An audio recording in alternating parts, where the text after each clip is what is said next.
আওয়ামী লীগ বাংলাদেশে আগামী 100 বছর আওয়ামী লীগের অস্তিত্ব থাকবে না। আজকে আপনারা যারা এসেছেন কি জন্য এসেছেন? এই সম্মেলনে আপনারা প্রতিনিধি হিসাবে এখানে এসেছেন।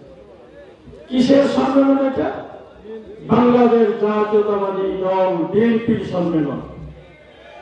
এই বিএনপি প্রতিষ্ঠাতাকে, বিএনপির প্রতিষ্ঠাতা শহীদ প্রেসিডেন্ট জিয়া রহমান, আমাদের নেত্রী দেশ নেত্রী বেগম খালেদা জিয়া, আমাদের নেতা জনাব তারেক রহমান। এই তিনজন, একজন এখন আমাদের মাঝে নেই, শহীদ রাষ্ট্রপতি জিয়া রহমান, বেগম খালেদা জিয়া আছে, আমাদের নেতা তারেক রহমান সাহেব আছে। আমরা এই দুই নেতার নির্দেশে আমরা এই দল পরিচালনা হয়। তাহলে আজকে এখানে যারা আপনারা এসেছেন আপনাদেরকে ধন্যবাদ জানাই, কারণ আপনারা শহীদ প্রেসিডেন্ট জিয়া রহমানের রাজনীতি করেন, আপনারা বেগম খালেদা জিয়ার রাজনীতি করেন, আপনারা আমাদের নেতা তারেক রহমানের রাজনীতি করেন।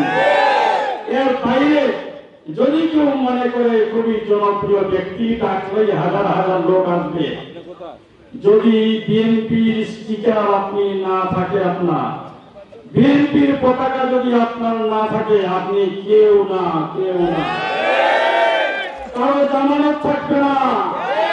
যত বড় নেতাই হই না কেন, বিএনপি যদি আমাকে মনোনয়ন না দেয়, বিএনপি বাদ দিয়ে যদি আমি নির্বাচনে যাই, আমার মনে হয় আমার পরিবারের সবগুলি ভোটও আমি পাবো না, কারণ আমার পরিবারের লোকেরা বিএনপিকে ভালোবাসে। সুতরাং আমি যদি বিএনপির সাথে বেইমানি করি, আমার পরিবারের লোকেরা আমাকে ভোট দিবে না। সেটা আপনাদের মাথায় রেখে কাজ করতে হবে। আওয়ামী লীগ বাংলাদেশে আগামী 100 বছর আওয়ামী লীগের অস্তিত্ব থাকবে না। কিন্তু এই আওয়ামী লীগের নেতাগুলি আজকে এই বিএনপির ব্যানারে এসে, বিএনপি হাইব্রিড নেতাদের পিছনে এসে তারা আপনাদেরকে বিভ্রান্ত করার চেষ্টা করে। আপনারা কোথায় ছিলেন কে আমরা সব জানি। ওই সংস্কারের সময়, 1/11 সময় কে কোথায় ছিলেন সব জানি। 5 বছর কে কোথায় ছিলেন তাও আমরা জানি।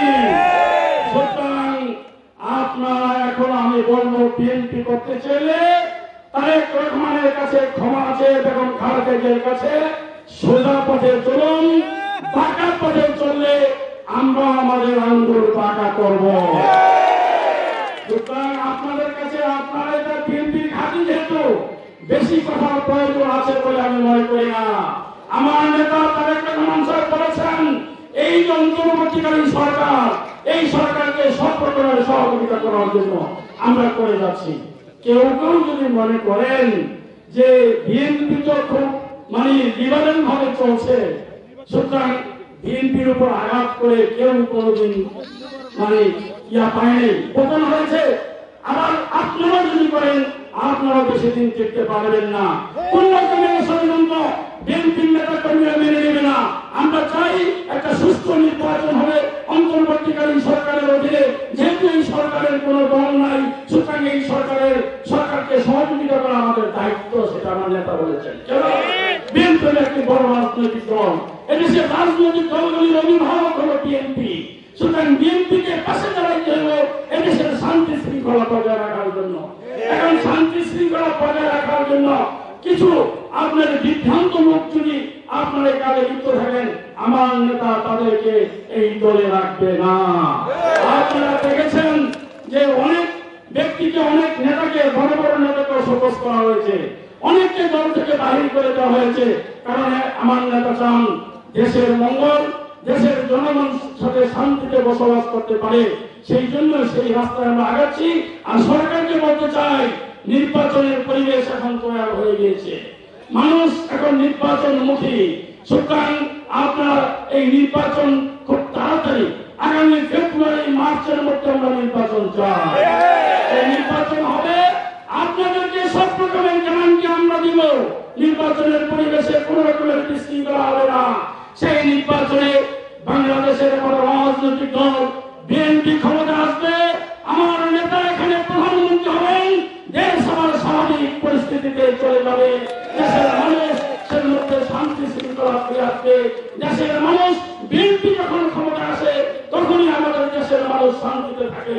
সুতরাং এই দ্রুত নির্বাচনের আহ্বান জানিয়ে আজকের এই সম্মেলন থেকে আমি আমার